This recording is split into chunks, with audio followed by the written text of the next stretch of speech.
several companies, two of them to be exact, that I've had a very happy, successful relationship with on a post-retirement basis. And one of them in particular, a real estate developer that I become an investor with him, and really his guiding force in many respects, a gentleman that's been aging out, a former city court judge. And we treat each other with dignity, with respect, as partners with one another. We have over 300 apartment units in Western New York, affordable housing. Nice. We take care of a segment of the population that otherwise can't find good quality housing for a price that their financial wherewithal can afford. Welcome to Your Next Big Project is You, a podcast based around the theme of time. Time to be able to press pause on life. Time to reevaluate what's important. Time to reminisce about where you've come from, what you've learned, and what you've accomplished. Time to revisit your goals, dreams, and vision. And time to remember the people in your life. That's it, my friends. If you've got time, fasten your seatbelt and listen in as we discuss opportunities for the next 5 to 25 years of your life. And remember, your next big project is you.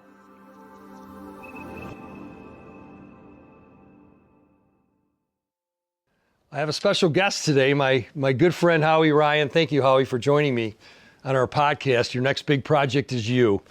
What a pleasure to have you here as my special guest today in the beautiful Arizona desert. We're up in Cave Creek, Arizona, filming today, and just such a grateful moment for me to have you here with me today. Leo, just a pleasure and honor, our friendship, our relationship, and the beautiful Arizona skyscape. It doesn't get any better. Yeah, it's tough. You think of how our families met years ago. A lot of people don't know the story. And, one car from Buffalo pulling up to a gas station, another, same Lexus, same dealership, saying, "Are you from beautiful Buffalo? Are you from Buffalo?" type of thing. And our families have been best of friends ever since that encounter. A story that was meant to be, an impossible story of fate, Yeah. without a doubt. When I think of you in, the special friend that you've been to me now in the last few years, and I think of you, Howie, as an amazing husband. I think Marge would have to say that.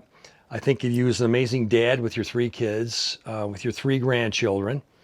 I think of you as a former partner that's retired as one of the leading regional accounting firms in the United States, and you leading up their asset-based lending group for many, many years to do this. I see you as a guy contributing to society and the community. I see you as an adventurer from traveling all over the globe with your family and the things that you do. I know you started up a new business, so there's an entrepreneur still in you. All these things come out when I think of Howie. I think of you in all those roles. And I said, man, what a fulfilled life to do this. So I just want to acknowledge that, how much I admire what you've accomplished, what you represent. You really live your core values on your, on your sleeve every day. It's so genuine and authentic, and I'm just so happy that you're here to talk about things. So let's start more with the journey in terms of how things started for you in the journey to your position before you decided to retire. And then I want to talk about some of the other things I've been privileged to have you attend as part of my organization as well. By all means. Well, Leo, certainly your comments are very kind and very appreciated. And listen, I've led a life of happiness. I've been very, very fortunate. Every bit of my adventure, from my youth to my teenage years, my adulthood, my family life, my career life, and it's been a good run. Yeah. And I look back and I say that there's been a lot of touch points with a lot of people. Starting points, certainly, I have to acknowledge, is family. The critical importance of what family is all about. Yep. Past and present, and obviously, the impact of that to the future. Pleased to tell you, I've been married 46 years to the same woman. And I've got 3 adult children, a daughter-in-law, 3 grandchildren. That's certainly our core family. We're very, very close. We travel extensively, take 1 or 2 family vacations a year, and Papa's part of all the elements of what we all do. And it's been a good ride. Yeah. My day in the sun has been diminishing on purpose. I think that's what's supposed to happen as you start moving on and start aging. It's my children's time and it's my grandchildren's time, and it's just such a joy to be able to watch what they've been achieving and what they've been doing, and whether they listen or not, whether they acknowledge or not, but from afar as to what that's all about, and all of that being the core of the family, and all the values that it created. Because even as I look back, if I want to switch gears for a moment to my career, my family was always part of my career. I mean, from day one. First, my biggest supporter, my wife, my cheerleader. Starting my career in public accounting and learning how to use a calculator and adding up pages of telephone numbers in the telephone book was your practice, and how my wife taught me how to do the typing and all that in that regard. So wow. She certainly was a whole part of the special impacts from how we move forward. And then having children, from birth to childhood to adulthood, every one of my children worked at my office over the years, during vacation time, during time off from their school, high school, and college. Every one of them really learned about maturity, about the business world. And always I told them, you're going to be in a fishbowl because you're the partner's child, not working for me, but working for the firm and others. And you've got to do it better than everybody else. And they did. And they matured and went on to their own lives. Yeah, and now my biggest joy in my life, and I could say this candidly, and my wife would agree to it, Leo, no matter all the things that we did, all the successes that we achieved, put all that behind you. My biggest and my most exciting element in my life right now are my 3 grandchildren. Yeah. I've got a set of 5-year-old twins and a 7-year-old brother that just turned 7 this past Sunday. And they're my pride and joy. They're our family's pride and joy, and they're growing up to be little people, and they call me Papa. Your Papa. I know your Papa. We do a lot of things together. We actually purposely moved from our hometown lifetime of Buffalo, New York, to the New York area, Westchester, where they live, to be part of their lives. And people say, you gave up everything to move from Buffalo to New York. Are you crazy? And the answer is no. We're blessed, Leo, that we had that option to be able to start all over again 5 minutes from where our kids live, and to be part of their daily lives and all that. So it's been a good ride, a very good ride. What an appropriate metaphor, a day in the sun. A day in the sun. And it's funny because the program you attended, when we talked about that last module of living your legacy, not leaving it. And when you talked about the biggest part of joy, because as you remember, we talked about the pursuit of joy in your life, and you were one of those participants that said, man, my life couldn't be better right now. There are so many good things going on. Before I go through some of those moments that we went through with some other like-minded folks like yourself, Howie, you mentioned touch points and things in your career. How long again were you with the accounting firm back in beautiful Buffalo with Fried Maxick, obviously one of the revered and regional leaders in the accounting profession? How long were you with them? Well, proud to say that my firm that I joined 40 years earlier and spent 40 years with, obviously a long career and a fun career that went by very, very rapidly. Our firm started with 4 partners and 19 accountants when I was hired, coming out of the Big 8 after 4 years out of college way back in the 1970s. Sure. We grew to over 400 people, 35 partners in my retirement about 4.5 years ago. We've got over 40 partners now. The firm has got 4 offices: Buffalo, Batavia, Rochester, Syracuse, and Western New York, larger than the national firms and national niches, and employees in the form and partners in the form of engineers and attorneys and different paths of life with regard to multiple types of different niches. And although there's been a lot of changes, I'm sure, in the short time that I've been gone, it's a generation when you had 4 years, just a lot of professional pride and joy to see what happened in all those years with my firm, my partners, my colleagues, our staff, our clients, and it continues. And proud to say that it continues without me as it's supposed to be. The legacy continues without me. I have another friend that's in a similar scenario. He's retired after about 40 years or so, and he's doing some other cool things on the side. And he said to me the one thing, he said, Leo, leadership is leadership. It doesn't matter whether you work where you're Fried Maxick or running my company or XYZ organization or some of the biggest global brands. He said, leadership is leadership. I don't care what company you work for. There are certain precepts, certain traits and characteristics that stand out. Thinking into your 40-year ride was that, the ride from a smaller firm, the big eight, all of a sudden leaving, starting this regional firm, and the growth that you saw today. What were some of the things that you're most proud of looking back on that? Were you and those 35 leaders that attended your retirement party, you look back and say, man, we did it right. Mm-hmm. What are some of the things that touch your heart right now?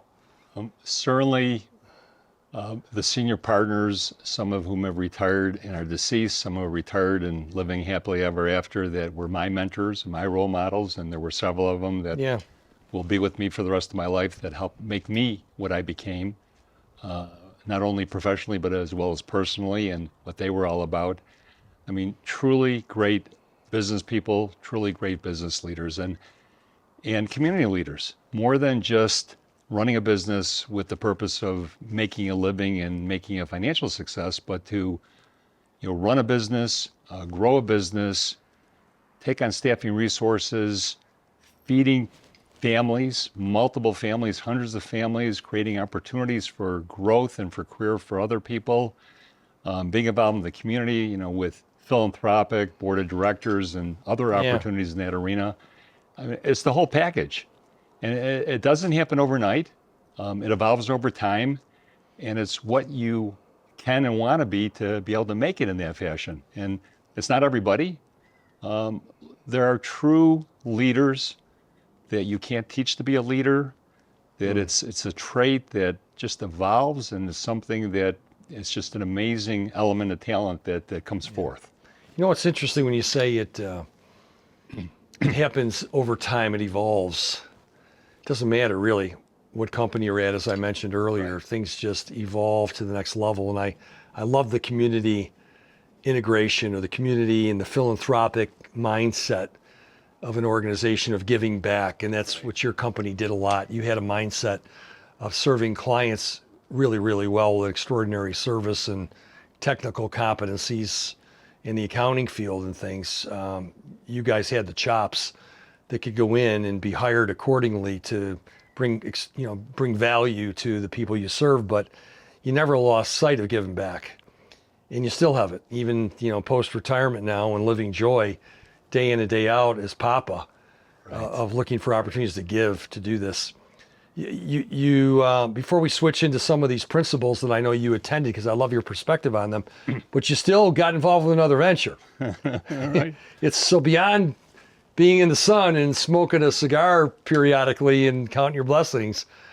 Tell us about the new venture and what got you started there and what you're trying to accomplish. Well, sidebar, admittedly, I do like cigars. I do like the sunshine, and I do like smoking the cigars in the sunshine. All a good thing. But in my post-retirement life, really, clients over a lifetime of service delivery become friends. And as I was moving toward retirement 5 years ago and sharing with my client base that we had corporate governance, that there was mandatory retirement, I'd be moving on, and that we'd be replacing them with somebody equally as good, if not better than I. And of course, that's exactly what happened. Several of my clients came to me and said, Howie, you can't go. You got to be part of my company. And we started talking, and I've got several companies, 2 of them to be exact, that I've had a very happy, successful relationship with on a post-retirement basis. And one of them in particular, a real estate developer that I become an investor with him, and really his guiding force in many respects, a gentleman that's been aging out, a former city court judge. And, we treat each other with dignity, with respect, as partners with one another. We have over 300 apartment units in Western New York, affordable housing. Nice. We take care of a segment of the population that otherwise can't find good quality housing for a price that their financial wherewithal can afford. And that's been his mission that I've become a part of. And as it relates to my post-retirement and my role with him, besides helping him run his company, as Senior Vice President of Real Estate and Solar, we made a decision about 3 years ago that with regard to energy, that if we can buy energy cheaper, we can not have to raise the rents because our rents include to our tenants, all the utilities. And listen, inflationary, everything is always going up. So we made some business decisions to start looking for some solar options. And 3 years ago, we bought 10.7 acres of land. And we put in a phase one, 3.3 acres of solar field. These are the kind of solar panels that you see on the side of highways and byways. Sure. All during COVID, we sourced them from China, bought them in container ships, landed in Western New York, got them installed with professional engineers, and we're about to go operational now with our phase one. And then going parallel with that on phase two, double the size of the phase one solar operations, we have commenced with our consultants and engineers of building a second solar farm that we hope to become operational by 12/31/24 into 2025. Space that I had a limited awareness of and knowledge, but you learn as you go. Yeah. And we've become solar experts. I mean, I truly can talk the talk and walk the walk with the best of them now as we have moved forward into the arena of solar and where the value and the benefits spring. And again, I'm helping my partner, run the company and build a solar plant and help finance it. I do a lot of lender financing. I'm working with lenders now and banks right now to help the financial aspects of bringing on debt service financing. Working with my love of accounting, the accounting department upstreams to me, so I'm still seeing the financial statements, the tax returns, and all the things that were part of my backbone of my history. Sure. And I still wake up every morning very excited. Even it's a part-time role, as much as I could give or want to give, it's still been a lot of fun on a professional basis. Yeah. And I'm still having contact with my firm, who I'm now client as opposed to a practitioner. Wow, has the hat changed? And it gives you a different perspective, doesn't it? Tell me, I demand service delivery now when I used to give service delivery. I'm not happy unless I get it the way that I used to give it. There you go. Right. You set the bar high. There we are. Isn't it interesting how life continues to evolve, the evolution during your 40-year stint? Now there's another evolution of what you're doing, and some of the thematic things from leadership to community. I love when you use words like dignity and respect and finding ways to help through affordable housing to keep rents down low based on entrepreneurial thinking and doing things that in a way that can make a difference in people's lives. Yeah, absolutely. You're doing it in a cool way. And by the way, not hard to do. It's not a heavy lift. But to most people, it'd be mind-boggling. Easy to present back. Easy to do most people back. can't even fathom the opportunity to. What are you kidding me? To go and to develop this new concept and to try to strategically integrate it in a way back into the community. Both from managing a profitability metric, I'm sure as well, but having the sensitivity to helping people in need. Absolutely. In a way that you can make a difference. So that it really leads into the experience which I asked you to attend. And you were one of the people I know in talking to before you came out to our sabbatical experience, whose life was complete.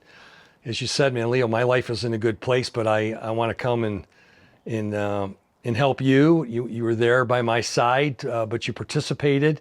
You heard others that were searching. Some of the folks literally saying, one person saying, I'm stuck.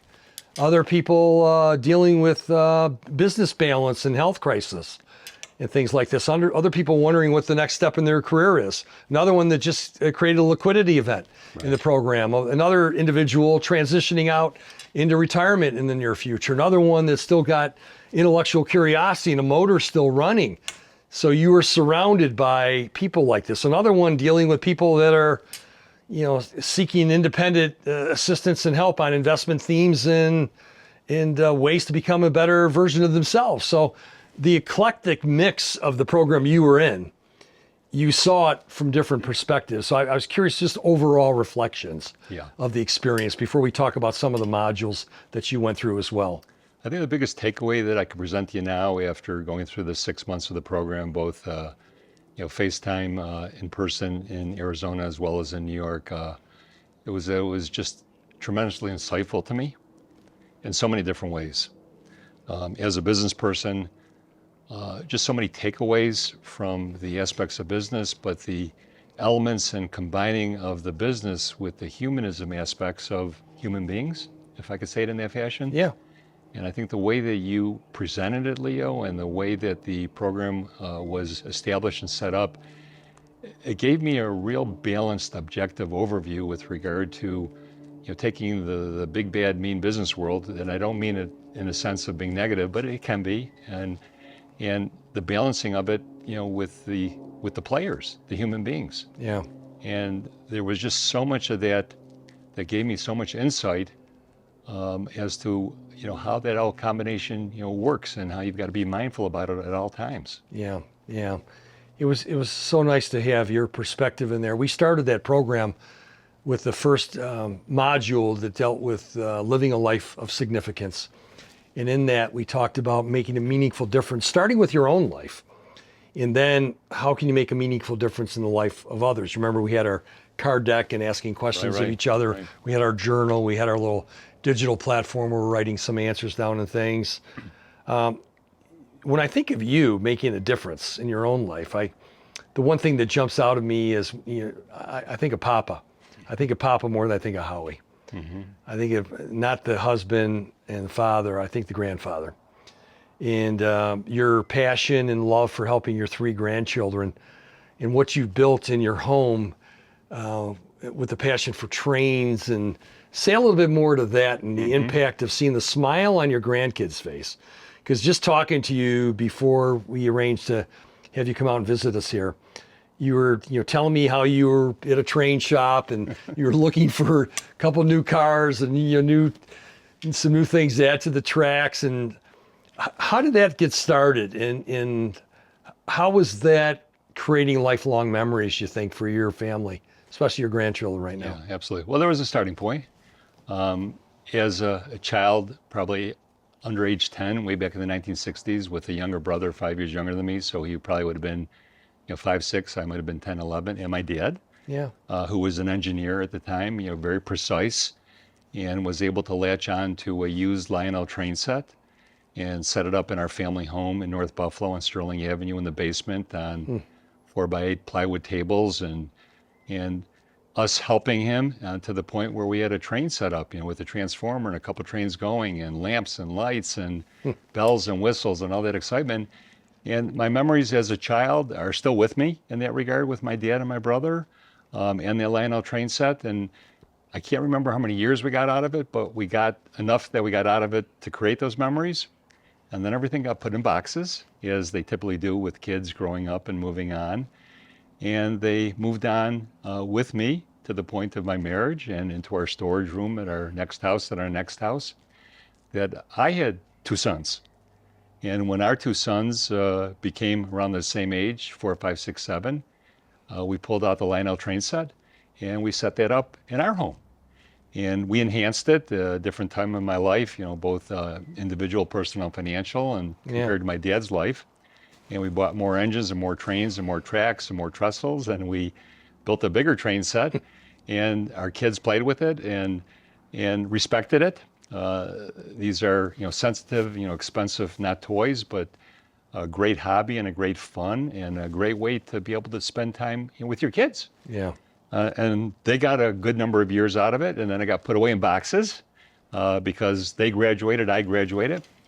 And then the story of recent, not even in the past 2 years, as we moved to New York, all those boxes of all of our Lionel trains, the plastic storage boxes, kids are very inquisitive. They were 3, 4, and 5 years old at the time. Mimi, Papa, what's in those boxes? And we have to pull them out.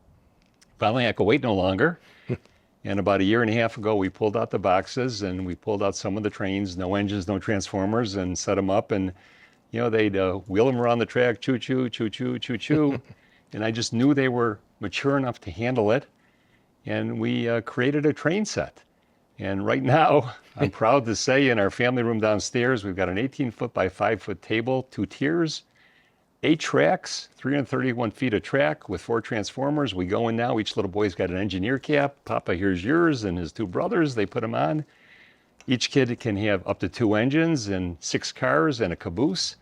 And we switch them out and we maneuver them, and they come over almost every other day. They're at our house or we're at their house, so we may play with the trains for 5 minutes, 10 minutes, or 1 hour, and maybe one of them, 2 of them, or 3 of them.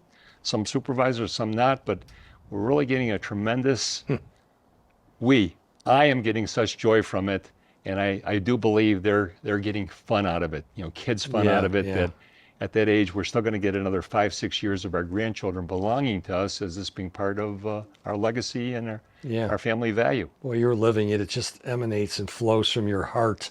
The smile every time you talk to me about this, and talk about another evolution from your own dad and your own family members, and from growing up to your sons to now your grandkids to do this. This is just amazing. And I will admit, Leo, that I do sneak down at 6:30 in the morning, and Papa does play with the trains on his own. Do you put the hat on? I do. Put the hat on by yourself? It's the rules. Does Marge come down and say, "What the heck are you doing down she here?" Does. Huh? Does she have a hat? She doesn't. That's okay. Maybe that's something to think about. We'll work on that, right? The second module we worked on was living a life with no regrets. And talking to you, there's no regrets. And it's funny looking at the mountain here. We've talked about, imagine climbing up a mountain with a backpack on with rocks or pebbles holding you back. And from knowing you for a few years now, I said, man, there's a guy with really no regrets. But the other side of living a life with no regrets and talking about this inner pride is the things that you still want to do. More time with your grandkids and things. Is there anything else on your bucket list as an adventurer? You've been to many places around the globe the last few years. Is there something else on your bucket list you haven't told me about? I think we've got maybe 3 different places that we want to get to. One is an African lion safari, which we're actually going to do as a family of the 9 of us in August. So we've got all that booked. I do want to get to the Panama Canal. I've always had a fascination with the Panama Canal.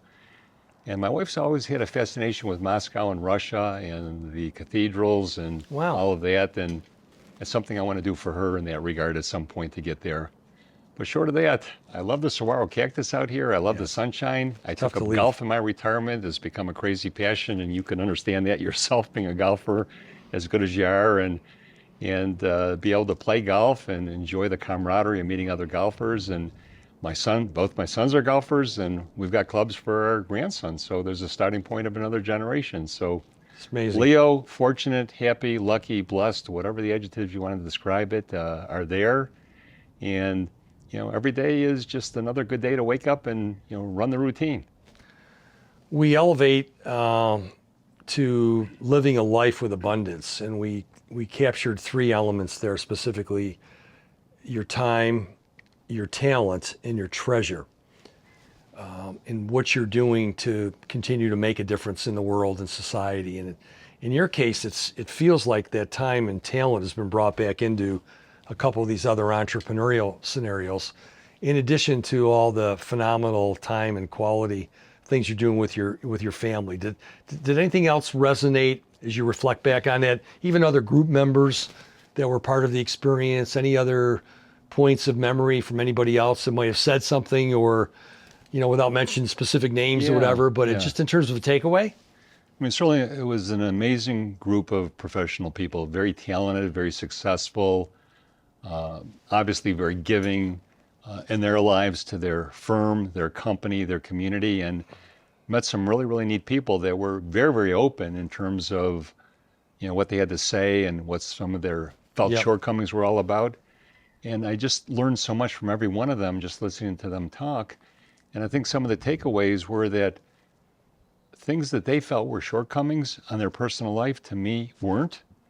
That whether the success was, professional or family or other or community, they had all those elements that were in play, and some of them either didn't feel they reached that threshold yet or wanted to get to a further threshold. And I really kind of felt, as we had some sidebar, coaching, if you will, and conversation is, you're an amazing person, and it's amazing what you've done. And right. And don't beat up yourself so hard. Yeah, isn't it amazing how tough we are on ourselves? On ourselves, right. To do that. And it's when you're around like-minded people who've had journeys like yours, and you could relate to some of the other folks there, that the journeys they're going through. That led into a session on gratitude, having authentic appreciation. What I was grateful for in seeing a program that began with you and 9 or 10 other individuals that you really didn't know. Yep. With a handshake, with a little fist bump. Yeah. That for many of the people turned into a hug. Yeah. At the end of 6 months. And people were grateful for new friends in their life. And I'm sure a couple of them back in our community that and if you ran into the type of people, you'd say, let's get together and smoke a cigar someday, or go play a round of golf, or have a drink some night. Yeah. But the concept of gratitude, if living Thanksgiving every day of your life, and you're one of the few people I believe does that.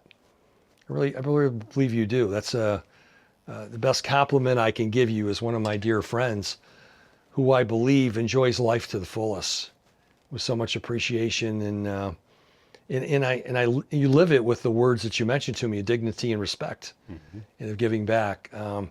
We got into perspective, increasing our sensitivity of what we have and what others don't have. Right. How is what you're seeing in affordable housing even? Is that ringing a bell with you when you realize the life you've been able to build for yourself and Marge and your children and your grandchildren, versus some people that you're trying to help with rent control?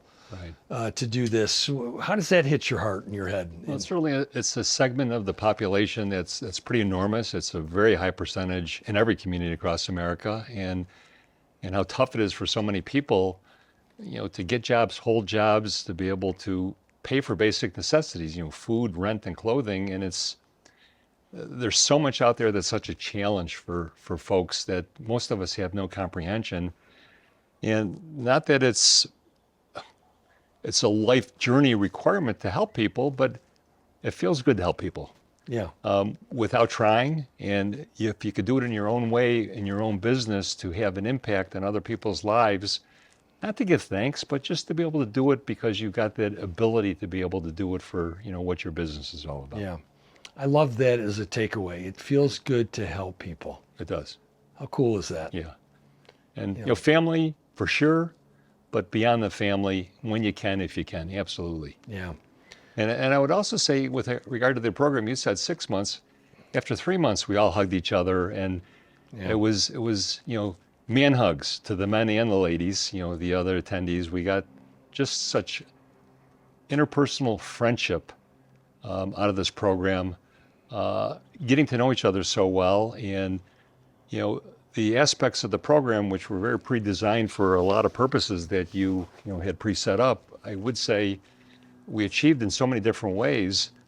And just some of the guidance and advice that we were giving to each other, whether we think we had it all or none of it, the support mechanism that you provided and that each other gave to each other.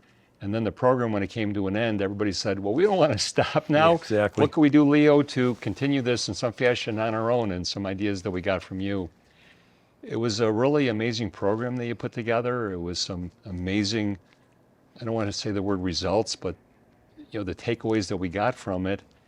And I'm still talking about it with others on some of what it's all about. I was recently this morning with my daughter. Oh, I were told you her really? I'm coming today, Yeah. and she says, oh, you're going to talk to Leo and and that inner circle that you told me about. And those aren't things that you read about in a book. It's guidance, Leo, that you provided and gave to us. I remember one of our good friends that you know well back home as well. He said, the only negative I can give you on this, Leo, is that you called this a capstone at the end. He said it shouldn't end. He said, I don't want this to end. I want to stay close to Howie and the other people in the program. We've developed a friendship. It's an openness where we've been vulnerable with each other. We've shared our inner fears and our goals and aspirations and why we're stuck and things that have happened to us in our journeys. And we've now relying on each other as coaches, not just friends, as trusted, valued members of our community right now, this Absolutely. little tribe that we put together.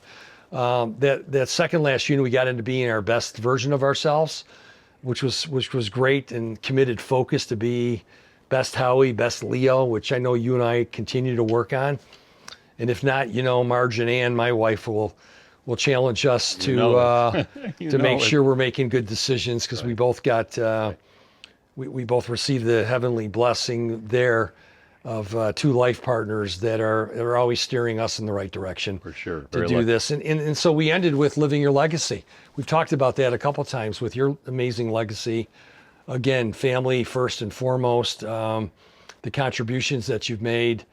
And I'll repeat for the second or third time, a legacy of someone who is abundant, giving to others, helping others, and how good that feels to impart your wisdom, your insight, your experiences in ways that can make a difference in the lives of others, to do that. And the thing I love most about you there's joy that permeates in you, in your smile. And every time you call me, I hear it in your voicemail. When you call, if there's anything you can do to help me, there's always a sense of being invigorated and inspired by being around you. I want you to know that. Well, thank you, Leo. And so I want to thank you for your friendship and being a part of this today. It's a pleasure to be here. It's my honor, Leo. Your kids have got unbelievable amount of pride in terms of the dad and what you become and your grandfather. So thanks for being part of our special show. Thank you, Leo. Appreciate it. All the best. Thank you.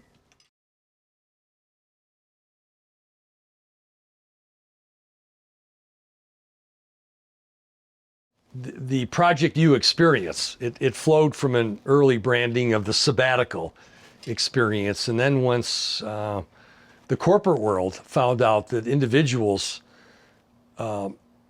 provided with unique personal introspection, opening up the zipper on their chest and reaching in and touching their heart and soul, if we could help them to become the best version of themselves, Howie, then they would become a better leader, a better manager, a better coach. So the program, even since your participation, has evolved. As the book that we've authored a few years ago said, your next big project is you. That the Sabbatical experience has evolved into the Project You experience. And a lot of people might call it different things. What's next? Second mountain here, as I might looking over my shoulder. Second half. There's authors, from success to significance. I can quote different people. Third period, fourth quarter, anything to do with thinking about the future. And sometimes I've talked to some people and they've said, my life is good too. And we're finding that some people that have had a great 40-year run, but are at that point now of being in the sun each day and thinking of what they want to do, I guess it would be helpful because you had a great run, but you still got something out of the program. And I'm curious, what would I tell people? What would you want to tell people if they were somewhat skeptical or indifferent or my life is good, that what are 2 or 3 of the key takeaways that they should be thinking about that they might not be thinking about right now? Yeah, all good points. And I would comment that somebody that's on the fence, having taken a look at the program, Leo, for consideration and uncertain about wanting to sign up for the program and take it, can hear from an attendee to say, it was an amazing program. Beyond my first comment that I said it was insightful, I believe that it helped make you a bit of a more balanced person, professionally and personally. The insightfulness on dealing with all aspects of humanism, which most of us forget about when we're on the run and trying to go from point A to B in the business world, but to really help become balanced. And there's probably a lot of other adjectives that just don't come to mind as I'm speaking with you right now for consideration. But for somebody that's a business leader, somebody that's responsible for other human beings, for their success, family, and wanting to be more and give more, this gave a bit of a roadmap, is the best way I could say it. Yeah. Without having to open up the map and read a book, but just the comments, the guidance, the coaching, the mentoring, the relationships developed with other attendees, and hearing sad stories and success stories and happy stories and all that. There's a lot to be had from that you just can't assess by reading a brochure about a program. Yeah. Because this program did that and a lot more.